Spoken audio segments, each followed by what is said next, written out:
बच्चों, welcome to my channel learning launch. आज हम शुरू करेंगे क्वेश्चन नंबर 11। इस एक्सरसाइज का लास्ट क्वेश्चन है। इसमें क्या बताना है कि हमको बताना है कि ट्रू और फॉल्स, ये जो हमको यहाँ पे स्टेटमेंट दी गई है, ठीक है। तो चलो, एंड जस्टिफाई योर आंसर की रीज़न भी बताना है एक तरीके से। तो इसके अंदर पहला लिखा हुआ है the value of 10a is always less than 1। 10a की जो वैल्यू है वो हमेशा लेस देन 1 रहेगी, जबकि आपने देखा होगा, पढ़ा होगा, तो जो मेरी 1060 की जो मेरी वैल्यू होती है वो होती है √3, और √3 की जो मेरी वैल्यू होती है 1 पॉइंट समथिंग समथिंग कुछ आता है। तो और ये बोल रहा है कि लेस देन 1, लेकिन ये तो 1 से बड़ी है, तो ये मेरा पहला हो गया फॉल्स। तो पहले का आंसर आएगा हमारा फॉल्स। अगला बोलता है कि sec A 12/15 for the some value of angle A, कि कोई एंगल ए है उसकी वैल्यू 12/5 है। तो ये ट्रू है।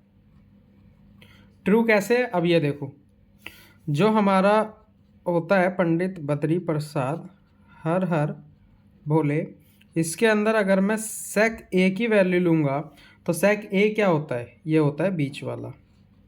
तो हाइपोटेन्यूज अपॉन, क्योंकि सेक हमारा यहाँ होता है तो हाइपोटेन्यूज इसलिए पहले है, अपॉन में बेस। तो कितना दिया है? 12/5, और हाइपोटेन्यूज मेरी बड़ी दी गई है बेस से।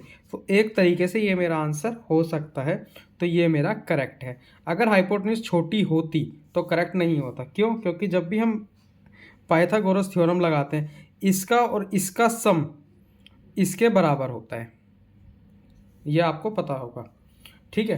तो ये हमारा ट्रू होगा। अगला देखो, cos A is the abbreviation of cosecant. False. False क्यों है? क्योंकि cos की जो कोस को क्या लिखते हैं?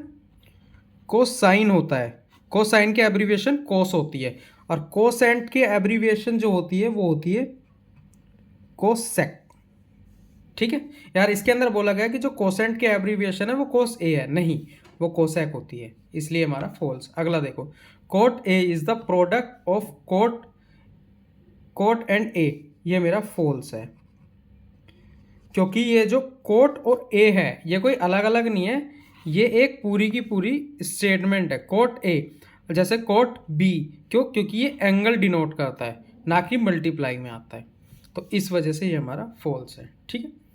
अगला देखो, अगले में लिखा है sin theta 4/5 are some angle of theta. Same इसी तरीके का क्वेश्चन है जहाँ पे ये लिखा हुआ है।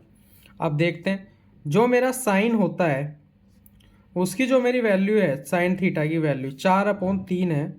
क्या होता है ये? Sine theta base perpendicular upon hypotenuse, तो परपेंडिकुलर अपॉन हाइपोटेन्यूज, और यहाँ साफ साफ दिख रहा है हाइपोटेन्यूज मेरी छोटी आ रही है, सॉरी, हाइपोटेन्यूज मेरी छोटी आ रही है परपेंडिकुलर से, जो कि गलत है। इसलिए इसका आंसर जो होगा फॉल्स होगा। हाइपोटेन्यूज हमेशा बड़ी आएगी, हाइपोटेन्यूज हमेशा बड़ी रहेगी बेस से और परपेंडिकुलर से, तब जाके हमारा राइट होगा। आई होप आपको मेरा पढ़ाया हुआ समझ में आया होगा। समझ में आया तो मेरे चैनल को लाइक एंड सब्सक्राइब करें, अपने फ्रेंड्स में भी शेयर करें। बाकी के नेक्स्ट क्वेश्चन नेक्स्ट वीडियो में।